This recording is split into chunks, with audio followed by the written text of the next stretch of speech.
Հայաստանի վերաբերյալ սպասումներն ավելի լավատեսական են դարձել։ Միջազգային մի շարք կառույցներ վերանայել են Հայաստանի տնտեսական աճի 2026 թվականի կանխատեսումները։ Եթե 2025-ի հոկտեմբերին Համաշխարհային բանկն ու Արժույթի միջազգային հիմնադրամը 2026-ի համար Հայաստանում կանխատեսում էին 4.9% տնտեսական աճ, ապա օրեր առաջ թարմացված կանխատեսումներով երկու կառույցն էլ 5.3% են բարձրացրել սպասումները։ Իսկ Ասիական զարգացման բանկը իր նախորդ կանխատեսման 4.7%-ի փոխարեն այժմ 5.5% տնտեսական աճ է սպասում մեր երկրում։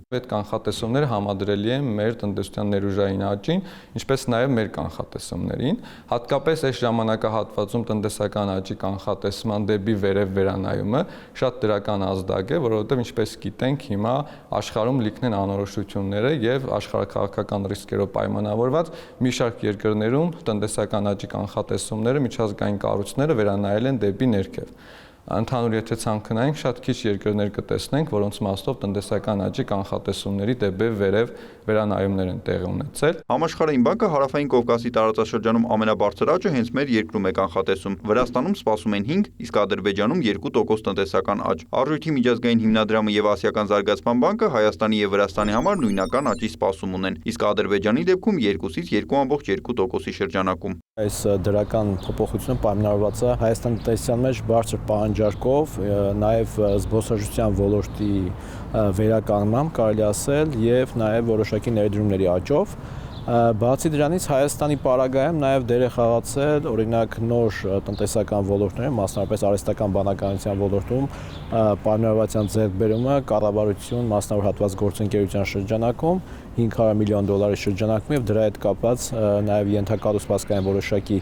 փոփոխություններ, բարեփոխումներ, այսինքն այդ թվում նաև արհեստական բանականության ոլորտում կրթության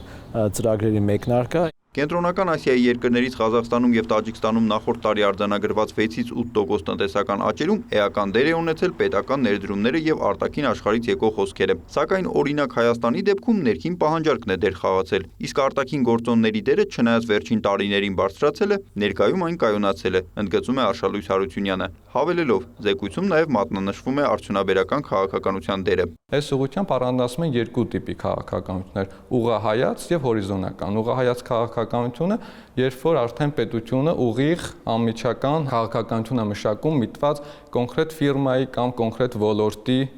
զարգացմանը, մյուսը արդեն ավելի շատ միջավայր, հարկային դաշտ, բիզնես միջավայր, որը ավելի հորիզոնական է։ Եթե զուգահեռներ անցկացնենք, թե Հայաստանը ինչպիսի քաղաքականություն մշակող երկրների շարքին է դասվում, ապա դա ընդհանուր եթե պատմական նայում ենք, ավելի շատ հորիզոնական, ինչպիսին է վարել նաև Վրաստանը, Լեհաստանը, Սերբիան, որտեղ ընդհանուր միջավայրին ավելի շատ ուշադրություն դարձում, իսկ երկրներից ինչպիսիք ունենք Չինաստանը, Ճապոնիան, Հարավային Կորեան, Ամերիկան նաև որոշ չափով շուրջ իր արդյունաբերական քաղաքականության 60% իրականացնում է ուղիղ քաղաքականության, ուղղահայաց քաղաքականության միջոցով։ Եվ այս համատեքստում AI գործարանի, այսպես ասած, նախաձեռնությունը արդեն իսկ դասվում է ուղղահայաց քաղաքականությանը, որտեղ արդեն պետությունը կոնկրետ թիրախավորում է բարձր տեխնոլոգիաների եւ բարձր արտադրողականություն ունեցող ոլորտները։ Նախորդ տարի Հայաստանի տնտեսական աճը գերազանցեց թե տեղի, թե միջազգային կառույցների կանխատեսումները, նկատում են մասնագետները, հավելելով, այս առումով դեռ կարելի է կանխատեսումներից ավելի բարձր սպասումներ ունենալ։ Սա կախված է նաև ընթացիկ իրավիճակներից, քանի որ պարբերաբար զեկույցները միջազգային կառույցները վերանայումն են իրականացվում, կախված կոնկրետ իրավիճակում, նաև արտաքին միջավայրում տեղ գտնող փոփոխություններին, եթե այսինքն այս իրավիճակը պահպանվի, այսինքն ստատուս քվոն, կարծում եմ Հայաստանը այդ տնտեսական աճի պոտենցիալը կօգտագործի եւ հնարավոր է նաև այլ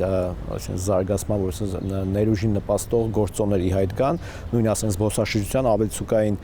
հոսքերը, նաև ներդրումների, որոնք էապես կարող են փոխել պատկերը։ Միջազգային կառույցները դրական վերանայումներ են կատարել նաև հաջորդ տարվա տնտեսական աճի սպասումներում։ Համաշխարհային բանկը 2027-ին կանխատեսում է 5.1, Ասիական զարգացման բանկը 5.2, իսկ Արժույթի միջազգային հիմնադրամը 5.5% տնտեսական աճ։ Նիկոլայ Ավետիսյան, Ռաֆիկ Սողոմոնյան, լուրեր։